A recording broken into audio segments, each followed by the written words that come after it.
এই মেয়েটিকে চিনতে পেরেছেন? বেশ পরিচিত একটি মুখ। হ্যাঁ, তিনি ব্যাচেলর পয়েন্টের প্রাণবন্ত মুখ লামিয়া লাম। শোবিজ দুনিয়ার ব্যস্ততা পেছনে ফেলে সম্প্রতি পবিত্র উমরা পালন করতে মক্কায় গিয়েছেন এই অভিনেত্রী। সামাজিক মাধ্যমে হিজাব পরা ছবি দিয়ে লিখেছেন, আলহামদুলিল্লাহ, আমার প্রথম উমরা সম্পন্ন। আর হঠাৎ করে তার উমরা করা দেখে রীতিমতো চমকে গেছে তার প্রিয় ভক্তরা সহ আরো অনেকে। আর তার এই পবিত্র যাত্রাকে শুভেচ্ছা জানিয়েছেন নিজেই ব্যাচেলর পয়েন্টের পরিচালক কাজল আরফিন অমি। তিনি লেখেন, মাশাআল্লাহ, মাত্র 5 বছরেই অভিনয়ে নিজের জায়গা করে নিয়েছেন লামিয়া লাম।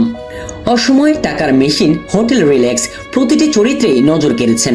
এখন তাকে দেখা যাচ্ছে ব্যাচেলর পয়েন্টের 5ম পর্বেও। গ্ল্যামার জগতের আলো ঝলমলে জীবন পেছনে ফেলে আত্মশুদ্ধির পথে এক চুপচাপ সফর, যা মুগ্ধ করেছে ভক্তদের। প্রশংসার ঝড় বইছে গোটা সোশ্যাল মিডিয়া জুড়ে। অভিনেত্রী লামিয়া লামের এই পরিবর্তন কি আমাদের জন্য এক নতুন বার্তা?